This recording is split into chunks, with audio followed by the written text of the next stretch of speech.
Kita coba akan lengkapkan bahasan ini dengan kisah-kisah bagaimana orang salafus saleh dulu yang pernah berbuat dosa lalu mereka bertaubat, ya. Kisah tentu yang sangat luar biasa di antaranya adalah kisah taubatnya Tha'labah radhiyallahu anhu. Sahabat Nabi yang mulia ini adalah anak muda yang masih muda dan keimanan sudah tertanam dalam hatinya. Zaman dulu orang tidak punya kamar mandi dalam rumah, maka orang kalau mau pergi ke WC ataupun mau mandi, maka biasanya orang pergi ke padang pasir. Satu waktu Tha'labah radhiyallahu anhu ini keluar, kemudian dia ke padang pasir, lewat, bukan sengaja, lewat. Rupanya dia melewati sebuah tempat mandi tapi untuk seorang wanita Ansar, wanita dari Madinah, ya. Dan wanita ini terkenal, ya, sangat punya kecantikan dan kulitnya putih bersih. Dan ini bukan terlihat, telanjang bulat semuanya, tidak. Tetapi Tha'labah radhiyallahu anhu lewat. Zaman dulu tempat mandinya laki-laki sama perempuan untuk membedakannya, kalau laki-laki itu dibuat pelapa kurmanya sampai ke daerah kepala sehingga bagian kepala terlihat dan orang tahu di dalam itu adalah orang. Ini di padang pasir, dibuat kayak WC-WC umum gitu, ya, tapi masing-masing punya. Kalau perempuan tertutup semuanya, tetapi karena terbuat dindingnya dari pelapa kurma, ya, mirip dengan pelapa-pelapa kelapa kita sekarang, ya, ada serat-serat, ada lubang celah di antaranya, maka dia sempat lihat sepintas perempuan tersebut dan itu mengganggu hati dia.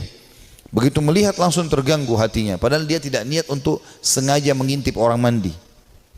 Maka dia merasa tulang-tulangnya gemetar, kesemutan, otot-ototnya merasa kesakitan dan lemas. Lalu kemudian dia segera naik ke atas sebuah bukit yang sangat tinggi di Madinah. 40 hari dia nggak pernah turun. 40 hari di atas gunung tersebut bertaubat kepada Allah Subhanahu wa taala. Salat di sana, dia makan minum di sana, pokoknya tidak mau pulang ke rumahnya. Nabi SAW memiliki tradisi, seringkali beliau kalau habis sholat melihat sahabat-sahabatnya. Tapi karena Tha'labah ini bukan orang yang sering ada di depan, maka Nabi SAW tidak melihat dia. Jibril AS datang setelah 40 hari dari masa perbuatan Tha'labah ini radhiyallahu anhu, mengatakan, hai Muhammad, Allah memerintahkan kau untuk memanggil Tha'labah yang sedang berada di atas gunung karena dia merasa bersalah dengan dosanya. Maka Nabi SAW mengutus beberapa sahabat mencari Tha'labah, ditemuilah, lalu dibawa. Begitu masuk ke dalam masjid, dia keringat dingin, wajahnya memerah, kehitam-hitaman, ketakutan sekali. Kata Nabi SAW, ada apa dengan engkau hai Tha'labah? Dia mengatakan, ya Rasulullah, saya telah melakukan maksiat yang besar sekali.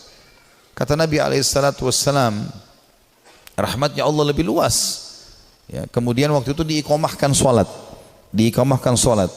maka salat Nabi SAW bersama para sahabat Tha'labah pun ada. Sementara salat Nabi SAW membaca ayat tentang neraka, maka Tha'labah pun pingsan dalam salatnya, pingsan. Setelah itu habis salat para sahabat menyampaikan, Nabi SAW datang membangunkan. Setelah bangun kata Nabi SAW, ada apa dengan kau hai Tha'labah?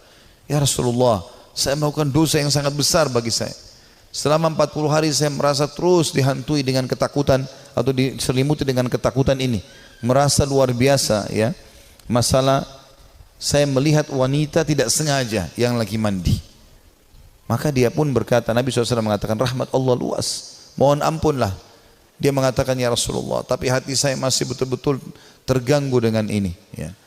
Maka Nabi SAW setelah mengatakan rahmat Allah luas, pulanglah semua sahabat ke rumah. Sampai beritakan Nabi SAW kalau Tha'labah sakit di rumahnya. Maka Nabi SAW datang ke rumahnya, kemudian ingin meletakkan kepala Tha'labah di atas paha Nabi SAW. Tha'labah terus berusaha menjauh radhiyallahu anhu. Kata Nabi SAW, kenapa kau jauhkan kepalamu dariku? Dia mengatakan, ya Rasulullah, kepalaku penuh dengan dosa. Ini bayangkan sosok seorang sahabat yang hanya sekedar melihat tidak sengaja wanita, ya, yang sedang mandi, itu pun cuma di celah-celah pelapa-pelapa kurma itu. Maka Nabi SAW mengatakan, rahmat Allah luas. Apa yang kau rasakan hai Tha'labah? Kata Nabi SAW. Kata Tha'labah, ya Rasulullah, semenjak saya lakukan perbuatan tersebut, hatiku rasanya seperti sedang direngut, ya, seperti ditekan dengan sesuatu. Tulang-tulangku dan otot-ototku seperti kesemutan semuanya. Aku merasa ketakutan yang luar biasa. Apa harapanmu? Kata Nabi SAW. Dia bilang harapanku agar Allah memaafkan semua dosa-dosaku. Ya, bukan cuma itu saja, aku memaafkan, mohon supaya Allah maafkan semua kesalahanku. Maka Nabi SAW mendapat wahyu dari Jibril AS. Jibril mengatakan, sampaikan kepada Tha'labah, hai Muhammad, kalau Allah sudah memaafkan bukan cuma itu tapi semua dosanya. Maka Nabi SAW mengatakan, hai Tha'labah, terimalah berita gembira, karena sungguhnya Tuhanmu Allah telah memaafkanmu, dan ini Jibril datang menyampaikan wahyu itu. Maka Tha'labah pun bergembira, senyum, kemudian dia bertakbir lalu meninggal dunia. Maka pada saat dia wafat, teman-teman sekalian radhiyallahu anhu, sahabat Nabi yang mulia, saking takutnya dengan Allah sampai mati, meninggal, ajalnya datang. Waktu itu Nabi SAW mengatakan, urus jenazahnya segera, kita kuburkan, dimandikan segala macam, disolati. Habis sholat lagi mau diantar ke kuburan, Nabi SAW jalan sambil jingkrak-jingkrak, ya, sedikit beliau jinjitkan kakinya. Kata para sahabat, ya Rasulullah, kenapa anda lakukan itu? Kata Nabi SAW, saya merasa malu dengan para malaikat, dan saya tidak bisa menghitung jumlah mereka yang sedang datang melayat jenazahnya Tha'labah radhiyallahu anhu.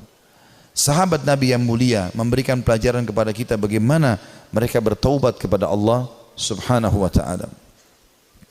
Ada juga kisah yang lain, dan kisah ini mirip seorang tukang jagal hewan, suka menyembelih hewan, dengan juga ada pernah kisah seorang, ya, tukang fitnah. Dua-duanya mirip kisahnya, tapi saya satukan saja. Ini disebutkan oleh para ulama tentang kisah taubatnya orang-orang terdahulu. Dua-duanya ini, tapi di waktu yang berbeda, di tempat yang berbeda, pernah melihat seorang wanita dan dia tertarik dengan wanita tersebut. Ya. Hampir setiap hari dia melemparkan godaannya kepada wanita-wanita ini. Selalu melemparkan kata-kata rayuan, tatapan mata, apalah, berikan hadiah segala macam, sampai membuat wanita ini tertarik. Tapi wanita ini orang beriman kepada Allah, tidak mau sama sekali, tidak tergoda. Diajak jalan sama-sama tidak mau, diajak ngobrol tidak mau. Satu waktu dia melihat wanita itu sedang jalan jauh, dan jalan jauh ini pergi ke satu tempat yang kelihatannya tidak banyak orang. Maka kedua laki-laki ini di dua kisah yang berbeda, tempat yang berbeda, tapi kasusnya sama, ya, jalan mengikuti perempuan tersebut.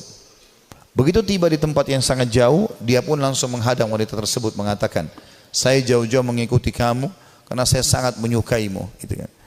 Maka kenapa kau sia-siakan waktu yang berdua ini? Kenapa enggak bersama-sama sekarang? Enak kalau kita mungkin pacaran sekarang, jauh dari orang.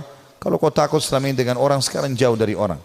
Maka wanita tersebut tiba-tiba mengatakan, kalau kau memang mencintaiku, maka kau harus tahu sebenarnya aku lebih mencintaimu. Aku pun sebenarnya suka dengan kamu, tetapi rasa takutku kepada Allah mengalahkan itu semua. Aku tidak ingin justru karena cinta ini kemudian kita terjerumus dalam kemaksiatan dan Allah hukum kita. Maka dengan kalimat itu saja laki-laki ini tersentuh. Lalu dia mengatakan, subhanallah, yang telah memberikan peringatan kepadaku melalui lisanmu. Kau takut kepada Allah dan aku tidak takut kepada Allah. Lalu laki-laki tersebut meninggalkan si perempuan tadi, dan semenjak itu dia bertobat kepada Allah Subhanahu wa ta'ala, tidak mau lagi mengenal kecuali yang halal dari mereka. Seorang salafus saleh yang lain yang luar biasa, dia karena takutnya dengan fitnah wanita, maka dia mengatakan, ya Allah, jadikanlah seluruh wanita yang tidak halal bagiku, ya, tidak ada perbedaan, atau hilangkan syahwatku dari seluruh wanita yang tidak halal bagiku. Maka dia mengatakan, demi Allah, Allah kabulkan doa saya, sehingga tidak ada syahwat kecuali pada istri saya saja, pada yang halal, dan tidak ada bedanya antara wanita yang tidak halal bagiku dengan sebuah tembok. Artinya betul-betul mereka ingin menjaga diri dari perbuatan yang salah. Dinukil kisah yang lain seorang anak muda. Ini kenapa saya sebutkan banyak kisah anak muda, karena memang anak-anak muda yang banyak terjerumus dalam kemaksiatan, karena mereka punya potensi, energi, ya, banyak sekali kesempatan, dan ingin tahu sesuatu itu lebih besar daripada orang yang sudah berumur. Walaupun memang orang berumur pun bisa terjadi, tapi umumnya orang kalau sudah tua khawatir berbuat dosa. Maka ada seorang anak muda selalu berbuat maksiat di zaman Nabi Musa alaihissalam, sibuk dengan dosa-dosa yang dia lakukan. Setiap hari diingatkan, Nabi Musa tidak mau tahu. Sampai masyarakat dari Bani Israel pun sudah merasa ini orang tidak ada lagi solusinya nih. Ini sudah tidak ada solusinya orang ini. Maka mereka mengeluh kepada Musa alaihissalam. Allah pun berfirman kepada Musa melalui Jibril alaihissalam, usir anakmu itu dari negerimu. Tidak boleh lagi ada di sana dia. Maka Musa alaihissalam menyampaikan kepada Bani Israel, kalau Allah sudah menurunkan firman-Nya menyuruh anak muda ini diusir. Maka anak muda pun itu diusir dari kota tempat Nabi Musa alaihissalam dengan Bani Israel tinggal.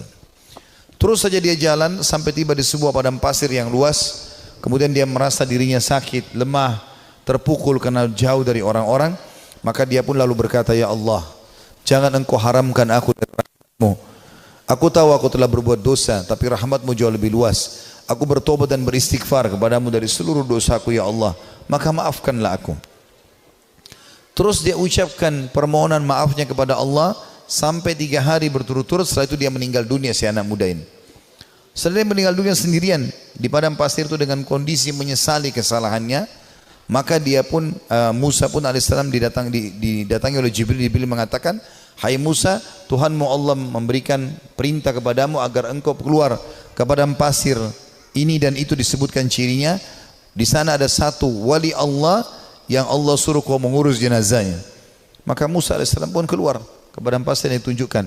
Begitu tiba di sana tidak dilihat kecuali anak muda tadi yang memang dianggap orang ini buruk di tengah-tengah Bani Israel.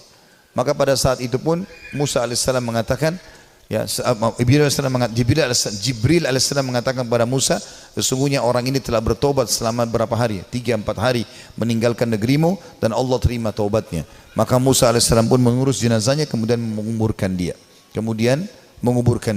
Begitu luasnya rahmat Allah subhanahu wa ta'ala. Bagi orang yang masih melakukan kemaksiatan dan berpikir bahwasanya susah untuk bertaubat, tidak ada yang susah teman-teman sekalian. Kita akan kisahkan sekarang seorang tokoh tabi'in yang masyhur, Fudail bin Iyad rahimahullah. Orang ini sangat unik ceritanya, karena dulunya dia adalah perampok jalanan. Saking mahirnya dia mencuri dan merampok sampai dia tidak butuh tim, sendirian. Dikatakan dalam kisah ini, Fudail bin Iyad sendirian, tidak butuh orang-orang lain untuk membantunya. Dan setiap kali ada kafilah mau lewat di tempat Fudail, pasti mereka ketakutan, lebih takut daripada melewati tempat yang lain, karena Fudail bunuh, ambil hartanya, gak ada toleransi. Dan dia satu orang bisa mengalahkan sekian banyak orang dalam duel dan berperang. Sampai satu waktu ada satu kafilah, satu malam Fudail bin Iyad lagi nunggu-nunggu, ya, ada mangsa yang lewat, dia ingin mengambil dan merampok dari mereka. Di tengah jalan subhanallah, atau pas lagi nunggu ada kafilah yang lewat, bukan tengah jalan, ada kafilah yang lewat. Kemudian kafilah ini berbicara satu sama yang lain dan Fudail mendengarkan. Jangan kita lewat jalan sini karena ada Fudail bin Iyad, nanti dia akan mengganggu kita, ya, dan tidak bisa kita selamat dari dia. Bagaimana dengan keadaan keluarga dan harta kita? Dengan kalimat ini yang didengar oleh Fudail, Fudail mengatakan, begitu takutnya manusia padaku, gitu kan. Maka dia pun mengatakan, mulai hari ini ya Allah, aku berjanji aku tidak akan pernah mengganggu orang lain lagi. Dalam riwayat yang lain, Fudail lalu keluar, lalu menemui mereka, lalu mengatakan, akulah Fudail bin Iyad yang kalian sebutkan tadi. Dan karena perkataan kalian tadi, aku merasa aku telah menakut-nakuti manusia. Maka dengan itu aku akan berhenti dan tobat dan kalian akan jadi saksi. Lalu Fudail menghormati mereka menjadi tamu pada malam itu. Mulailah Fudail menyembelikan buat mereka hewan, dia berburu sendiri malam itu, dia sembelikan, dia biarkan mereka membuat kemah di sekitarnya. Setelah dia membakar makanan, dia menyiapkan makanan buat mereka, rupanya ada satu orang dari kafilah itu, orang saleh, membaca firman Allah subhanahu wa ta'ala yang berbunyi, ini disebutkan dalam surah Al-Hadid, ya, ayat 16. Yang Allah subhanahu wa ta'ala berfirman, a'udzubillahi minasyaitonirrajim, alam ya'ni lilladzina amanu an takhsha qulubuhum li dzikrillah wa ma nazala minal haqq. Belumkah tiba saatnya bagi orang-orang beriman untuk tunduk hati mereka dan mereka tunduk hati mereka kepada zikrullah dan apa yang turun dari kebenaran dalam Al-Quran. Fudail bin Iyad orang Arab, dia faham betul makna ayat ini. Artinya, sampai kapan kamu mau lalai, kata Allah SWT. Belum tibakah saatnya bagi orang beriman untuk tunduk hatinya dan berzikir kepada Allah dan apa yang diturunkan dari kebenaran dalam Al-Quran? Maka Fudail pun menangis mendengar ayat tersebut. Lalu dia ulang-ulangi ayat itu sampai akhirnya dia menunjukkan taubatnya. Subhanallah, setelah dia taubat, mulai hari itu dia pergi ke Mekah tiap hari Mekah dan Madinah. Artinya setiap saat dia di Mekah sebentar, nanti di Madinah lagi sebentar. Tidak pernah meninggalkan dua kota yang suci ini. Dan kata para ulama, orang-orang yang pada saat itu sudah menjadi ulama, ya, kemudian menjadi sahabat dekatnya Fudail. Di antaranya Abdullah bin Mubarak, Sufyan Ats-Tsauri. Ini semua orang-orang yang luar biasa ibadahnya, terkenal sekali kesolehannya. Itu mereka mengatakan, kami tidak pernah menemukan orang setakut kepada Allah seperti Fudail bin Iyad. Dia luar biasa, kalau datang dekat Ka'bah nangis kepada Allah Subhanahu wa taala. Kalau nangis sampai pingsan, karena ketakutannya kepada Allah Subhanahu wa taala, dan dia betul-betul tulus sampai akhirnya Allah letakkan hikmah, kalimat hikmah dari lisan dia. Banyak kalimat-kalimat mutiara yang disebutkan oleh Fudail bin Iyad rahimahullah, dan itu dinukil oleh para ulama. Seperti misalnya dia mengatakan sambil dia berdoa kepada Allah, tapi ini orang dengar diam-diam. Dia sebutkan diam-diam di hadapan depan Ka'bah. Dia mengatakan, idza azharta aibana fatadhhar walan nastati'a satrah. Ya Allah, seandainya Engkau membuka aib-aib kami, maka pasti akan kelihatan dan kami tidak akan mungkin bisa menutupinya. Wa nufdah, dan kami pasti akan dipermalukan. Wa idza azharta a'malana fanuhlik bi'adzabik.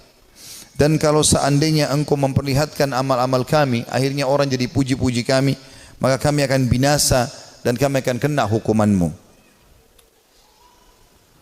Kemudian dia juga menyebutkan dalam statementnya yang masyhur setelah dia taubat, kamu berhias untuk manusia, hai Fudail, berdandan untuk mereka, dan terus saja riya, pamer ibadah-ibadah sehingga mereka menilaimu saleh. Mereka menunaikan kebutuhanmu, kemudian melapangkan tempat duduk untukmu dan bermuamalah denganmu karena mereka salah duga.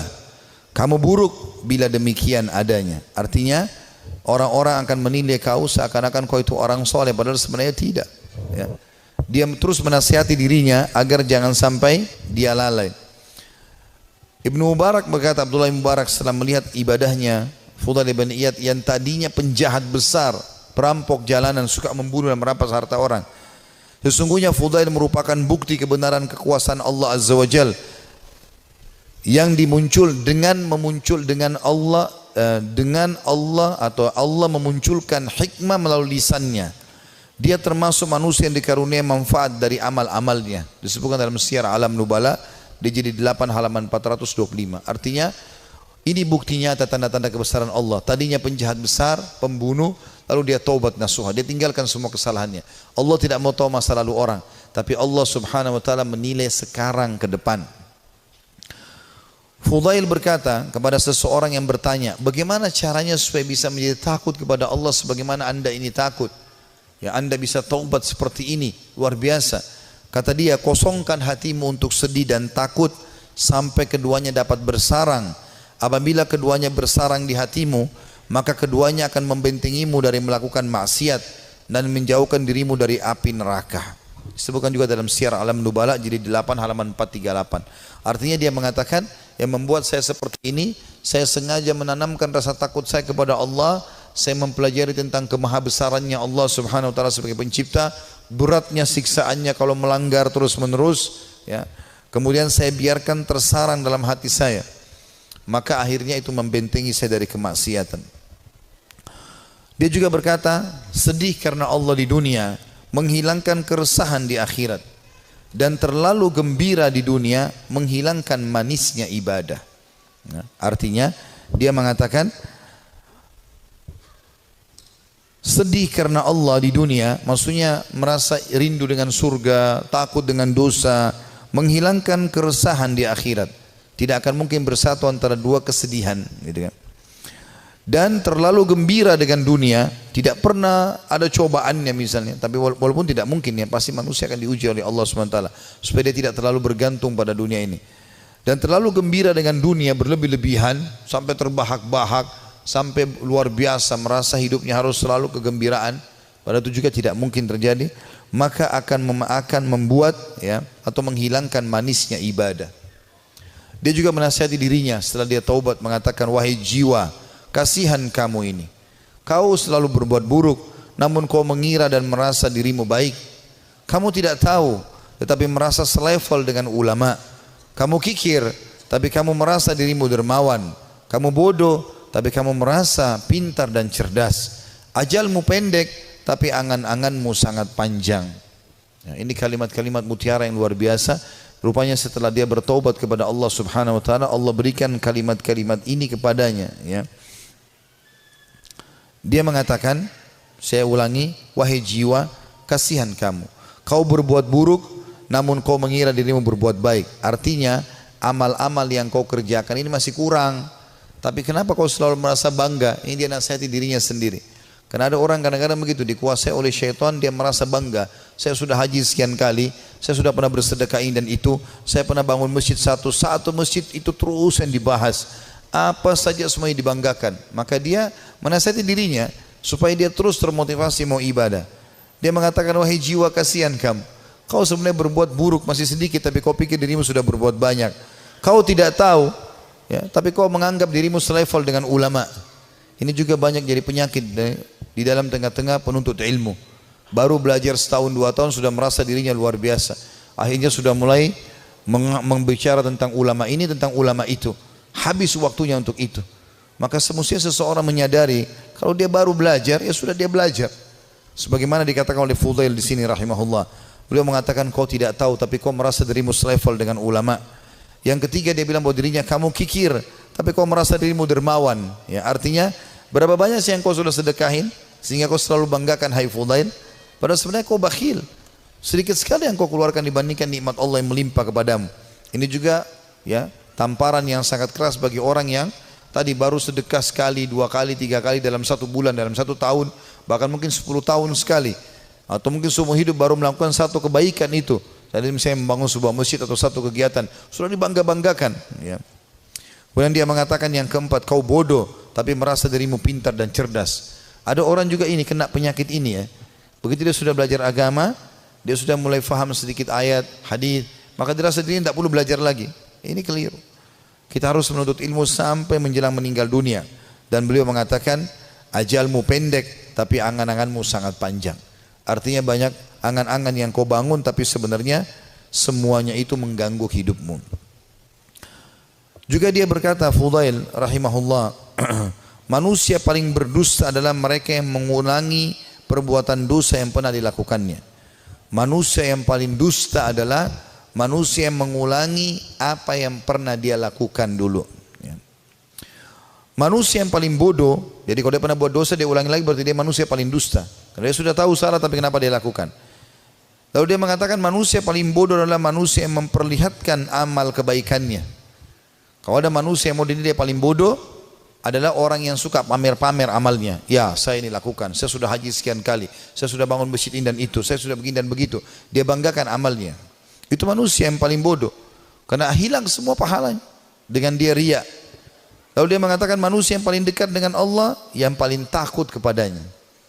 Ini juga statementnya mirip dengan apa yang dikatakan oleh sebagian ulama yang membuat Umar bin Khattab radhiyallahu anhu yang mendapatkan kemuliaan sabda Nabi SAW, wahai Ibnu Khattab, kalau kau lewat di sebuah lembah, syaitan melihat kau lewat di lembah itu, maka dia akan mencari lembah yang lain karena takut bertemu denganmu. Kata ulama, syaitan takut dengan Umar bin Khattab, padahal Umar enggak melihatnya. Bertemu dengan Umar aja syaitan cari tempat lain. Jadi jangankan menggoda, jadi dia bahkan menghindar dari Umar, padahal Umar tidak melihatnya. Karena rasa takutnya Allah SWT kepada Allah. Karena rasa takutnya Umar bin Khattab kepada Allah Subhanahu wa taala. Jadi siapa yang takut kepada Allah, Allah akan buat, ya, seluruh makhluk takut kepadanya. Dan siapa yang tunduk kepada Allah, Allah juga tundukkan makhluk kepadanya. Ya, semua itu siapa yang cinta kepada Allah, Allah akan buat makhluk cinta kepadanya, dan seterusnya. Juga kata beliau, manusia tidak akan sempurna sehingga agamanya mampu mengalahkan nafsunya, dan manusia tidak akan binasa sehingga nafsunya mengalahkan agamanya. Ini statement yang mulia. Beliau mengatakan, kalimat ini penting untuk digarisbawahi teman-teman sekalian. Manusia tidak akan sempurna sehingga agamanya mampu mengalahkan nafsunya. Artinya ilmu yang dia pelajari itu menjadi patokan dan pegangan hidupnya, sehingga nafsunya diawasi oleh ilmunya. Karena ilmu agama itu mengawasi kita. Ilmu agama mengawasi kita. Kalau kita belajar agama, ilmu kita halal haramnya Allah seperti bodyguard. Kita mau makan, mau minum, mau mencari pendapatan, mau bergaul, agama akan mengatakan itu boleh atau tidak boleh. Maka orang yang sempurna adalah orang yang justru ilmu agamanya itu bisa mengontrol hawa nafsunya. Dan sebaliknya, orang yang binasa adalah orang yang nafsunya mengalahkan agamanya. Jadi dia pun tahu agama tapi tetap saja dikalahkan oleh agamanya sendiri. Dan ini semua adalah hal mendasar yang perlu digarisbawahi dari nasihat yang mulia. Ini kita bisa, ini sebagian kecil ya, banyak sekali statementnya, hampir semua buku tentang tazkiyatun nafs, ya, pensucian jiwa, tentang zuhud, ya, menginginkan akhirat, gitu kan, daripada dunia, semasalah keimanan, ya, masalah penyesalan, itu selalu ada statementnya Fudail bin Iyad. Padahal tadinya dia ini seorang penjahat besar, tapi bagaimana Allah Subhanahu Wa Taala memberikan kepada dia karunia dengan taubatnya yang luar biasa, nasuha. Allah memberikan kata-kata mutiara dari lisannya. Dia juga mengatakan, Az-Zahabi berkata, ditanya kepada Fudail, apa itu zuhud? Apa itu zuhud? Mendahulukan akhirat dari dunia. Dia mengatakan banyak qanaah. Qanaah artinya merasa puas, ya, dengan apa yang telah Allah berikan. Itu namanya zuhud, kata beliau. Jadi kalau kau mau dikatakan zuhud, kau berharap akhirat dan dunia kau jalani juga, tapi akhirat kau dahulukan, adalah banyak merasa syukur kepada Allah. Lalu ditanya kepadanya tentang wara. Wara itu menjaga kesucian hubungan sama Allah. Ia menjawab, menjauh dari yang diharamkan syariat. Apapun yang Allah larang, tinggalkan. Bukan cuma yang haram, yang makruh pun ditinggalkan. Makan, minum, berdiri aja tidak dilakukan. Apalagi kalau sampai makan yang haram. Dan kita kalau tinggalkan sesuatu yang makruh, berarti yang haram akan lebih mudah kita tinggalkan. Orang kalau tinggalkan yang makruh, yang haram akan dia tinggalkan. Orang kalau kerjakan amal yang sunnah, amal wajib pasti akan dia kerjakan. Lalu ditanya juga kepada dia, apa ibadah itu? Ia menjawab, melaksanakan apa yang diwajibkan sebaik mungkin. Melaksanakan yang diwajibkan sebaik mungkin. Dan sekian banyak statement Fudail bin Iyad rahimahullah yang kita bisa ambil pelajaran darinya. Artinya tidak ada kata terlambat dalam bertaubat. Dan kalau orang taubatnya nasuha, Allah Subhanahu Wa Taala akan karuniakan untuk dia kelebihan-kelebihan yang banyak. Saya akan tutup dengan dua kisah di sini teman-teman sekalian. Salah satunya nanti yang terakhir adalah kisah yang cukup panjang, kisah Ka'ab bin Malik radhiyallahu anhu, sahabat Nabi yang mulia yang bertaubat karena dia tidak sempat ikut dalam perang Tabuk bersama Nabi alaihi salatu wassalam. Namun sebelumnya saya akan sebutkan dulu kisah tentang sosok orang yang sangat saleh dari kalangan tabi'in. Dia hidup di zaman Nabi SAW tapi tidak sempat bertemu dengan Nabi dalam pendapat sebagian orang, yaitu Ubaid bin Umair bin Qatada al-Laythi al-Jundu'i al-Makki, ya. Orang ini sangat saleh, luar biasa. Sampai di Mekah itu kalau ada orang yang menganggap dirinya, ya, lemah imannya, pasti datang kepada dia, ya, kepada Ubaid ini rahimahullah. Orang ini sangat luar biasa keimanannya. Ada sebuah kisah dinukil oleh Ibnu Qudamah. Kisah Ibnu Qudamah dinukil tadi, kisah Sa'labah. Ini dinukil dalam sebuah kisah di sebuah buku, ya. Kisah ini kisah sahih. Ada seorang wanita di Mekah sangat terkenal dengan kecantikannya. Dan wanita ini terkenal tinggi, putih, cantik, fitnah luar biasa. Tapi dia tutup wajahnya, dia pakai cadar.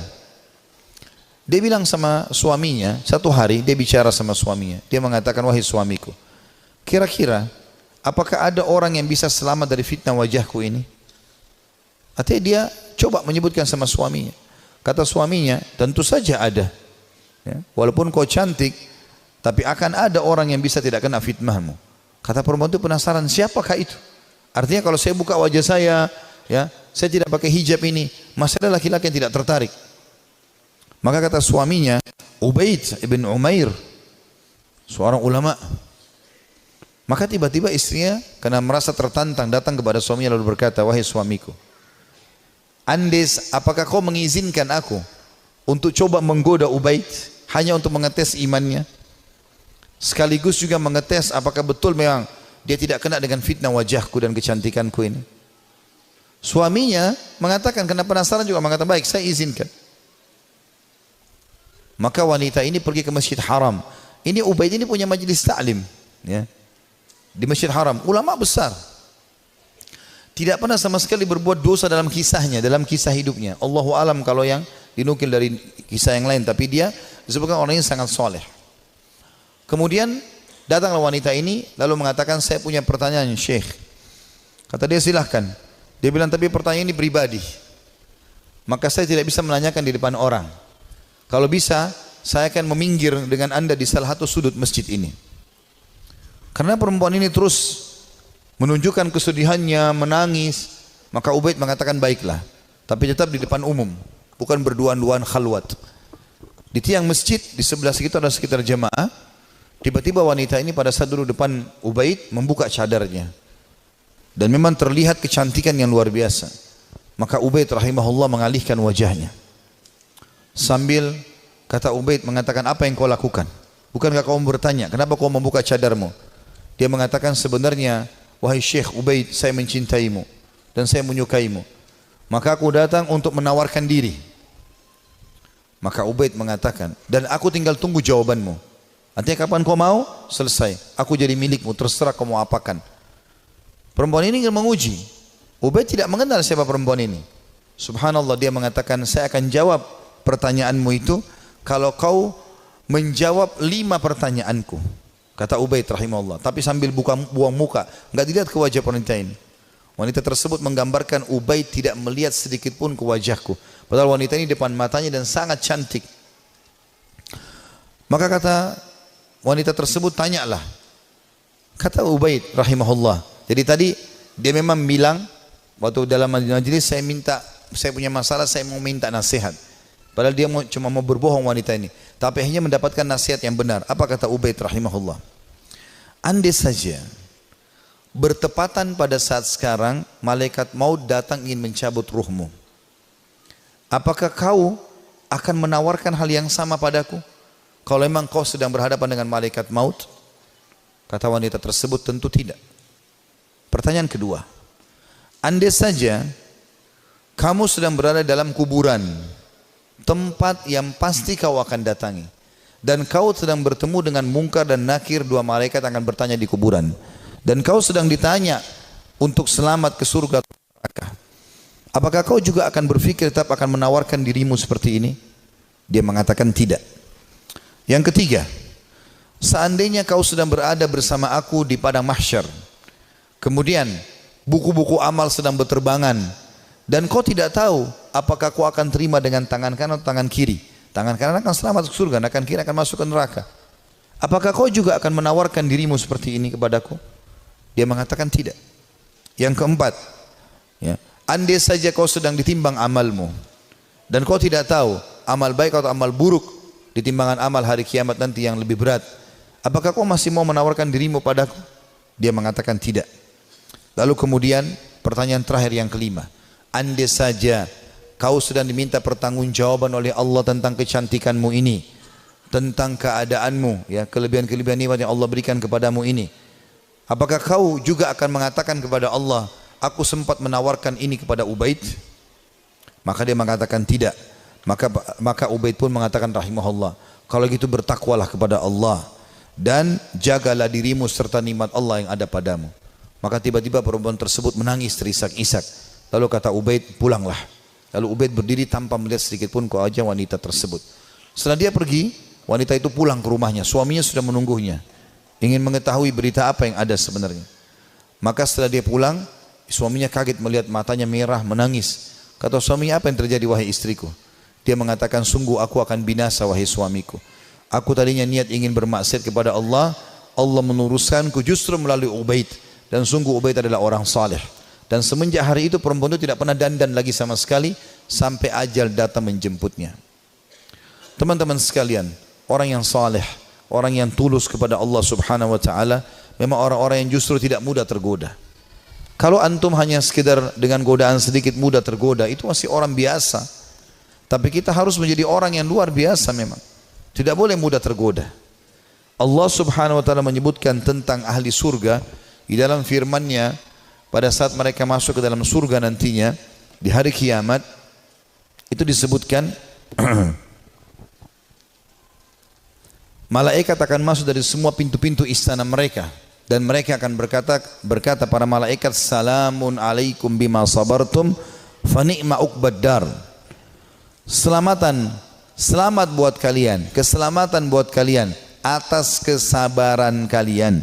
Dan ini sebaik-baik tempat untuk kembali. Surga maksudnya. Kata ulama tafsir, yang dimaksud dengan makna malaikat akan berkata, ya, selamat atas keselamatan, atas kesabaran kalian karena mereka sabar dalam 3 hal. Ini butuh kesabaran teman-teman sekalian. Yang pertama, sabar dalam mengerjakan ketaatan. Untuk bangun sholat, untuk tutup aurat, mencari pendapatan halal, ya, itu semua butuh kesabaran. Duduk di majelis ilmu seperti ini butuh kesabaran. Bangun sholat malam butuh kesabaran. Bersedekah padahal kita butuh kesabaran. Berbakti dengan orang tua yang sudah sangat tua butuh kesabaran. Konsisten dengan kejujuran butuh kesabaran. Perjuangan semuanya butuh sabar.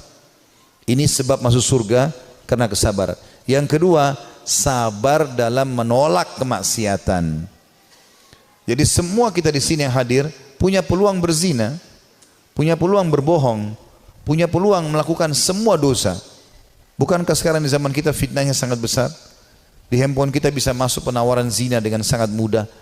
Bukankah sangat mudah kita untuk riba, menipu, mencuri, apa saja. Tapi subhanallah butuh kesabaran. Sabar dalam meninggalkan kemaksiatan. Sabar. Dan kata ulama, beda pahalanya antara orang yang meninggalkan maksiat karena dia tidak punya peluang. Misal dia cuma sepintas lihat spanduk ajakan untuk ke diskotik, atau dia ada penawaran apa, lalu dia bilang ya saya nggak suka, cuma sebatas itu. Beda pahalanya dengan orang yang sedang bergejolak godaan yang luar biasa. Jadi misalnya memang lagi ada lawan jenis yang mengganggu dia, kemudian dia bergejolak juga ingin mengikuti hawa nafsunya, itu beda pahalanya. Nabi Yusuf alaihissalam waktu digoda oleh wanita istri raja yang ratu Mesir, itu Allah mengatakan walaqad hamma bihi wa hamma biha laula ar-ra'a burhana rabbi. Ya. Yusuf sudah cenderung sama perempuan itu cenderung pada Yusuf. Artinya Nabi Yusuf alaihissalam manusiawi, tapi beliau coba berusaha menghindar, sabar, menghindar terus sampai akhirnya Allah SWT berikan tanda-tandanya, akhirnya selamat dari godaan tersebut, gitu kan. Artinya kesabaran di sini butuh ekstra pada saat ada peluang untuk berbuat dosa itu. Dan yang ketiga, sabar dengan cobaan harian. Sabar dengan cobaan harian. Izinkan saya teman-teman sekalian kita tutup dengan ini insyaallah ya, kisah tentang Ka'ab bin Malik radhiyallahu anhu. Dan kisah ini adalah kisah yang sangat unik dari seorang sahabat Nabi yang taubat nasuha dari dosanya. Tapi kisah ini memang cukup panjang, saya akan bacakan ya. Dia mengatakan dalam riwayat Bukhari, dalam riwayat yang sahih, aku tidak pernah tertinggal, kata Ka'ab bin Malik, dari Rasulullah SAW dalam peperangan apapun yang dipimpin oleh beliau, kecuali dalam perang Tabuk. Dan perang Tabuk ini terjadi perang terakhir Nabi SAW sebelum beliau meninggal. Setelah pembebasan kota Mekah, beliau menuju ke wilayah Tabuk, dan Tabuk ini jaraknya sangat jauh dari Madinah, dan waktu itu musim panas. Dan musim panas ini puncak-puncaknya panas, biasanya buah kurma lagi sangat bagus ya, hasil panennya. Justru makin panas makin bagus kualitas kurma. Dia mengatakan saya tidak pernah ketinggalan perang bersama Nabi SAW kecuali di perang Tabuk. Memang aku juga tertinggal dalam perang Badr, namun tidak ada seorang pun yang tertinggal waktu itu dicelah. Karena Rasulullah SAW dan kaum muslimin keluar untuk menghadang kafilah dagang Quraisy yang pulang dari Syam, hingga kemudian Allah mempertemukan mereka dengan musuh mereka tanpa rencana. Maksudnya perang Badr ya. Saya tidak hadir di Badr, kata Ka'ab radhiyallahu anhu, karena memang waktu itu bukan kewajiban tapi pilihan. Cuma di perang Tabuk memang kewajiban, dan aku terlalaikan pada saat itu. Kata beliau, dan sebelumnya aku telah hadir bersama Rasulullah SAW pada malam Aqabah. Aqabah ini nama Jumrah, Jumrah Aqabah. Orang kalau haji biasa tahu masalah itu. Tempat melontar Aqabah. Aqabah itu sebuah bukit yang kecil, namun bisa dinaiki oleh orang dan bisa orang merasa tinggi dari tempat itu, diistilahkan dengan Aqabah. Pada malam Aqabah, waktu Nabi SAW sebelum hijrah ke Madinah, pernah ada baiat Aqabah, janji setia di Aqabah, dan Ka'ab hadir pada saat itu. Dan sebelumnya, kata beliau, aku telah hadir bersama Rasulullah SAW pada malam Aqabah sewaktu kami bersumpah setia membela Islam ya. Dia mengatakan, dan kehadiranku di malam itu tidak bisa digantikan dengan perang Badar. Walaupun perang Badar lebih dikenang di tengah orang-orang daripada Baiat Aqabah atau janji setia di Aqabah. Dan di antara kisah hidupku adalah ketika aku tertinggal dari Rasulullah SAW pada perang Tabuk, aku tidak pernah merasa lebih kuat dan lebih mampu daripada keadaanku ketika aku tertinggal dari perang itu. Jadi maksudnya pada saat itu aku tidak punya alasan untuk tidak ikut perang Tabuk. Waktu itu Nabi SAW mewajibkan semua laki-laki yang kuat dan tidak punya udzur, ya. Pada saat itu aku sangat kuat, belum pernah aku sekuat itu sebelumnya. Demi Allah, aku sebelumnya tidak pernah memiliki dua kendaraan, namun di perang itu aku memilikinya. Jadi selain fisikku kuat, aku juga memiliki 2 ekor kuda. Sebelumnya belum pernah aku punya 2 ekor kuda. Jadi aku sekarang lebih baik secara ekonomi. Rasulullah SAW tidak pernah menginginkan peperangan, melainkan beliau menyembunyikan daerah sasarannya dengan mengisyaratkan seolah-olah beliau menuju yang lainnya. Hingga pada perang itu Rasulullah SAW berperang menuju Tabuk dalam musim yang sangat panas dan menghadapi perjalanan yang sangat jauh menempuh padang pasir. Dan menghadapi jumlah pasukan yang sangat besar, beliau menjelaskan kepada kaum muslimin tentang urusan mereka yang sangat serius, agar mereka bersiap-siap dengan segala perbekalan mereka untuk menghadapi perang. Beliau menjelaskan kepada mereka arah mana yang hendak beliau tuju. Artinya pada saat itu Nabi SAW mewajibkan semua laki-laki, dan Nabi mengingatkan, ini yang kita datangi pasukan Romawi, jumlahnya sampai 250.000 personil. Jumlah sahabat itu sekitar 30.000 saja, ya. Maka Nabi SAW ingatkan para sahabat waktu itu, orang-orang Islam, kata Ka'ab radhiyallahu anhu, yang bersama Rasulullah SAW sangat banyak, dan mereka tidak didaftar dalam buku induk, atau maksudnya buku induk negara, ya. Ka'ab berkata, melanjutkan, maka hampir tidak ada yang ingin absen dari perang, kecuali dia menduga bahwa hal itu tidak akan diketahui selama tidak ada wahyu yang Allah jelaskan atau turunkan. Rasulullah SAW lalu berangkat ke perang itu ketika buah-buahan sedang masak dan pohon-pohon menjadi rindang. Ya, perlu kita ketahui penduduk Madinah, kebetulan Ka'ab juga orang Madinah, pendapatan utama mereka adalah kurma. Pendapatan utama mereka adalah kurma. Dan pada saat itu musim panas dan puncak-puncaknya kurma akan panen. Sekitar 2-3 hari lagi akan panen. Tiba-tiba Nabi SAW bilang, jihad, sekarang kita harus keluar. Maka ini ujian yang sangat luar biasa. Beliau mengatakan Rasulullah SAW berangkat pada perang itu ketika buah-buahan sedang masak dan pohon-pohon menjadi rindang. Maka aku lebih cenderung kepadanya, kepada hasil panen. Rasulullah SAW dan kaum muslimin yang bersamanya sedang berkemas-kemas, dan aku pun segera pulang untuk bersiap-siap bersama beliau. Tapi setelah aku pulang, aku tidak melakukan apa-apa. Aku berkata dalam hati, aku bisa melakukannya kapan saja aku mau. Begitulah keanggapan terus menyergapku, hingga orang-orang terus berbenah dengan serius. Maka pada pagi harinya Rasulullah SAW dan kaum muslimin bersamanya berangkat menuju perang. Sementara aku belum melakukan persiapan apa-apa. Kemudian aku beranjak lalu kembali tapi tanpa melakukan apa-apa. Hal itu membuat akhirnya aku tidak berangkat dan aku tertinggal.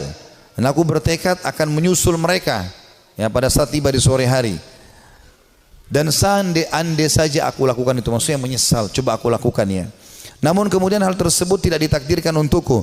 Maka ketika aku keluar ke tengah manusia setelah keberangkatan Rasulullah SAW, aku merasa bersedih dan aku tidak melihat seorang panutan untukku kecuali laki-laki yang tercelah karena kemunafikannya, atau orang yang diterima uzurnya dari Allah SWT dari kalangan orang-orang yang lemah. Rasulullah SAW tidak menyebut-nyebutku hingga beliau sampai di Tabuk. Beliau bersabda sambil duduk di tengah pasukan Tabuk, apa yang dilakukan oleh Ka'ab bin Malik? Maka salah seorang dari Bani Salamah berkata, wahai Rasulullah, dia tertahan oleh pakaian burdahnya dan sibuk melihat kedua sisi tubuhnya. Maksudnya dia tidak ada uzurnya untuk tidak keluar bersama anda. Maka Mu'adz bin Jabal berkata kepadanya, sungguh buruk apa yang telah kamu ucapkan. Demi Allah ya Rasulullah, kami tidak mengetahui apa yang ada padanya melainkan kebaikan. Jadi Mu'adz di sini membela Ka'ab, mengatakan dia orang baik ya Rasulullah. Maka Rasulullah SAW diam. Tak kala beliau dalam keadaan seperti itu, tiba-tiba beliau melihat dari kejauhan seorang laki-laki yang mengenakan pakaian putih yang terlihat bergerak terombang ambing oleh fata morgana. Maka Rasulullah SAW bersabda, orang itu adalah Abu Haythamah. Ternyata benar dia adalah Abu Haythamah al-Ansari, orang yang bersedekah dengan satu sak kurma ketika dicela oleh orang-orang munafik. Jadi pada saat Nabi SAW menyuruh orang-orang untuk berinfak ya, untuk perang Tabuk, orang-orang munafik hadir di situ, tapi orang munafik tidak berinfak. Mereka cuma mencaci maki saja. Ya. Ada orang yang datang membawa satu kain besar berat, diangkat jatuh, dikasih kepada Nabi SAW. Orang-orang munafik mengatakan riya. Lalu Abu Haythama ini datang radhiyallahu anhu membawa cuma satu keranjang kecil, satu piring kecil kurma, isinya cuma 3-4 butir kurma. Lalu dihidangkan, ya Rasulullah, ini buat jihad di jalan Allah. Maka orang munafik juga menghina Abu Haythama sambil mengatakan, ya, untuk apa ini? Mau diapakan dengan 3-4 butir kurma? Tapi akhirnya Allah Subhanahu wa taala memuji karena infaknya itu. Ka'ab berkata, tak kala sampai berita kepadaku bahwa Rasulullah SAW telah pulang dari Tabuk, kesedihanku datang lagi. Aku mulai mengingat dusta dan berkata, aku ingin berdusta dan berkata, dengan apa? Aku mengingat dusta dan berkata, dengan apa bisa lolos? Dengan apa aku bisa lolos dari kemurkaan beliau besok? Untuk itu aku meminta bantuan kepada semua orang cerdik pemikiran dari keluargaku. Maka tak kala diberitahu bahwa Rasulullah SAW telah mendekati Madinah, hilanglah dariku segala pikiran yang batil, hingga aku benar-benar mengetahui bahwa aku tidak akan selamat dari beliau dengan apapun selamanya. Maka aku bertekad untuk bersikap jujur kepada beliau. Rasulullah SAW tiba pada keesokan harinya, dan biasanya apabila pulang dari safar, beliau memulai dengan masjid. Dan beliau sholat 2 rakaat, kemudian duduk di hadapan orang-orang. Ketika beliau melakukan demikian, orang-orang yang tidak ikut perang mendatangi beliau untuk menjelaskan uzurnya dan bersumpah kepada beliau. Mereka bersumpah, mereka berjumlah kurang lebih 80 orang yang tidak ikut berperang di perang Tabuk. Maka beliau menerima lahir mereka, membaiat mereka dan memohon ampun untuk mereka, serta menyerahkan rahasia mereka kepada Allah Subhanahu wa taala. Hingga aku datang, tak kala aku mengucapkan salam, beliau tersenyum dengan senyuman orang yang marah. Kemudian beliau berkata, kemarilah. Aku datang berjalan hingga aku duduk di hadapan beliau. Beliau sallallahu alaihi wasallam berkata kepadaku, kata Ka'ab, apa yang membuatmu tidak ikut serta dalam perang Tabuk? Bukankah kamu telah membeli kendaraanmu, ada kudamu? Ka'ab berkata, aku berkata, wahai Rasulullah, sesungguhnya aku demi Allah, seandainya aku duduk di hadapan orang selain anda dari penduduk dunia, pasti aku yakin bahwa aku akan lolos dari murkahnya dengan sebuah alasan, karena aku telah diberi kemampuan untuk berdebat. Akan tetapi demi Allah, aku benar-benar mengetahui bahwa jika hari ini aku menceritakan kepada anda cerita dusta yang dengannya anda bisa merelakanku, tentu tidak lama Allah pasti akan menjadikan anda murka kepadaku. Dan apabila aku menceritakan kepada anda dengan cerita yang jujur, pasti anda murka kepadaku karenanya. Sesungguhnya dengan kejujuran ini aku akan menghadap atau akan mendapatkan akibat yang baik dari Allah. Demi Allah aku tidak punya uzur. Demi Allah aku merasa tidak pernah sekuat dan sekaya daripada keadaanku sekarang pada saat aku tidak ikut Tabuk bersama anda. Maka Rasulullah SAW bersabda, adapun orang ini maka ia telah berkata jujur, maka berdirilah hingga Allah memberikan keputusan kepadamu. Ringkas cerita ini cukup panjang, saya ringkaskan. Maka Ka'ab pun berkata, aku pun merasa plong karena merasa jujur dengan Nabi SAW. Walaupun pada saat itu turun wahyu memperingatkan Nabi SAW untuk memboikotku dengan kedua temanku. Jadi kebetulan ada 2 temannya dari 80 orang tadi yang dianggap orang yang sangat dekat dengan Nabi SAW dan tidak ada punya uzur untuk hadir. Maka kata Ka'ab, kedua orang temanku ini dan aku disuruh boikot oleh Nabi SAW. Maka tidak dijawab salam kami, tidak senyum pada kami, tidak ada yang salaman pada kami, 3 orang ini. Kata Ka'ab radhiyallahu anhu, terus saja ya berlalu beberapa hari sampai aku masuk ke masjid. Kalau kedua temanku menangis di rumahnya dan tidak pergi sholat di masjid, sementara aku sendiri tetap masuk ke masjid dan aku menemukan semuanya orang membuang wajah, tidak ada yang salam. Dan pada saat aku melihat ke arah Nabi SAW, Nabi SAW membuang wajahnya. Tapi kalau aku sedang tidak lihat ke arah Nabi, Nabi sedang melihat ke arahku. Aku terus saja berjalan dalam kondisi tersebut. Rasanya jantungku, ya hidupku sempit karena betul-betul diboikot pada saat itu. Setelah berjalan kurang lebih 30 hari, sebulan dari masa itu, maka datang perintah dari Nabi SAW, perintah dari Allah agar ketiga orang ini menjauhi istri-istri mereka, termasuk Ka'ab. Maka mereka pun ya melakukan itu. Kata Ka'ab waktu datang utusan Nabi SAW, apakah Nabi menyuruh aku menceraikan istriku? Kata Nabi SAW, kata utusan Nabi SAW, tidak, sama sekali tidak. Tidak ada sama sekali perintah untuk menceraikan, kamu hanya disuruh pisah saja. Kemudian kedua sahabatku, kata Ka'ab, memohon kepada Nabi SAW agar istri-istri mereka memohon kepada Nabi SAW untuk tetap bisa serumah walaupun tidak ada biologis, tapi melayani makan dan minum suaminya. Lalu Nabi SAW izinkan, tapi tidak ada biologis di antara mereka. Lalu kata orang-orang kepada Ka'ab, hai Ka'ab, kenapa kau tidak minta seperti dua sahabatmu tadi? Minta agar ya Nabi SAW izinkan istrimu melayani walaupun tidak ada biologis. Kata dia, tidak, demi Allah, saya akan menjalani hukuman ini semaksimal mungkin supaya juga pengampunannya maksimal. Kata Ka'ab, dalam kondisi seperti itu, satu Madinah memboikot, istriku juga tidak boleh serumah denganku, maka aku menemui seseorang yang datang dari luar Madinah lalu teriak-teriak sambil mengatakan, mana Ka'ab bin Malik, mana Ka'ab bin Malik. Begitu aku melihat orang tersebut, aku mengatakan aku Ka'ab. Orang itu menyerahkan sebuah surat yang ternyata dari Raja Ghassan, seorang raja yang kafir kepada Allah Subhanahu Wa Taala, yang memang memusuhi Nabi SAW. Maka dia mengatakan, telah sampai dari Raja Ghassan kepada Ka'ab bin Malik, telah sampai kepada kami bagaimana sikap perilaku sahabatmu itu, ya Nabi SAW memboikotmu. Maka kalau kau datang kepada kami akan muliakan kamu, kami akan berikan kamu kedudukan, ya datanglah kepada kami. Maksudnya disuruh murtad, tinggalkan agama Islam, datang kepada Ghassan. Maka kata Ka'ab, demi Allah ini cobaan yang lain, aku akan bersabar. Lalu dia membuang dan membakar surat tersebut. Berjalan waktu, kata Ka'ab, saya terus aja datang ke masjid, aku datang ke masjid sholat, dan tetap saya tidak bisa buat apa, dan rasanya dada ini sudah sempit luar biasa. Sampai puncaknya di hari ke-50. Di hari ke-50. Setelah 50 hari kami diboikot, dan aku kebetulan lagi ada di depan rumahku, baru selesai mengerjakan sholat duha, kemudian tiba-tiba turun wahyu kepada Nabi SAW menerima taubat kami bertiga. Maka dua orang sahabat Nabi dan aku tidak bisa melupakan itu, ya, datang dan mereka berlumba-lumba, yang satu menunggangi unta, yang satu berlari, saking gembiranya ingin menyampaikan berita gembira kepada Ka'ab.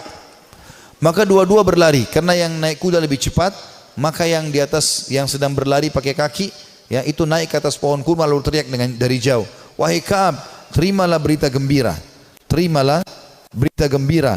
Dari pertama atau dari semenjak kau dilahirkan oleh ibumu, semenjak kau dilahirkan oleh ibumu, sesungguhnya telah turun wahyu Allah menerima taubatmu. Maka kata Ka'ab, aku belum pernah merasa bumi sesempit itu sebelumnya, dan aku belum pernah merasakan bumi seluas itu setelahnya. Artinya sebelum datang berita gembira ini, bumi sangat sempit rasanya, dadaku sempit, semuanya jadi susah hidup ini. Tapi setelah sampai berita gembira ini, aku pun bahagia ataupun tentram, dan aku merasa luar biasa. Saking gembiranya aku membuka bajuku dan aku memberikan kepada pemberi berita gembira tersebut. Aku pakai baju lain, aku datang kepada Nabi SAW. Aku menemukan para sahabat tersenyum, bersalaman denganku, menyampaikan berita gembira, dan aku sangat terharu. Orang-orang pada menangis. Aku pun menemui Nabi SAW. Lalu Nabi SAW mengatakan, wahai Ka'ab, terimalah berita gembira dari pertama kau dilahirkan oleh ibumu. Kata Ka'ab, ya Rasulullah, aku telah mengambil pelajaran dan bersyukur kepada Allah, dan aku berjanji kepada anda, mulai hari ini aku tidak akan pernah berdusta selamanya, karena kejujuranku lah yang telah membuat Allah menyelamatkanku.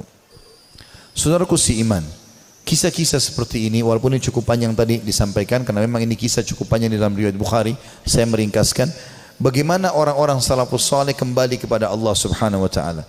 Yang paling penting, setelah kita kembali ke jalan Allah Subhanahu Wa Taala, sebelum ajal datang, karena kalau ajal datang kita akan menyesal. Kita akan berharap solat duha yang pernah kita tinggalkan 2 rakaat kita akan lakukan. Kita akan berharap kembali ke dunia senyum dengan seorang muslim lalu kita meninggal dunia. Kita berharap bisa menyedekahkan seluruh harta yang kita miliki. Kita berharap berbakti dengan kedua orang tua kita yang masih hidup. Kita berharap bisa berbuat baik dengan tetangga, dengan masyarakat, dengan siapa saja, karena semua itu akan ada nilai pahala yang di sisi Allah Subhanahu Wa Taala. Sebelum itu terjadi, teman-teman sekalian, penyesalan, sekarang kesempatan kita kembali kepada Allah Subhanahu Wa Taala. Allah mengatakan wa anibu ila rabbikum wa aslimu lah. Tadi sudah saya bacakan dalam surah Az-Zumar. kembalilah kalian ke jalan Tuhan kalian dan tunduklah kepadanya. Menjadi orang yang baik, orang yang patuh kepada Allah, orang yang saleh dan salehah, mulia. Dia akan makan, dia akan minum, dia akan punya jabatan, dia akan punya harta, dia akan punya pasangan yang baik seperti dia akan punya anak-anak yang baik dan saleh. Allah akan berikan kebahagiaan, dan di akhirat dia akan dapatkan juga yang terbaik. Allah janjikan surga yang luas. Dia akan tinggal tunggu ajal datang saja lalu masuk ke surganya. Orang-orang yang fasik, makannya susah, ya, hidupnya susah.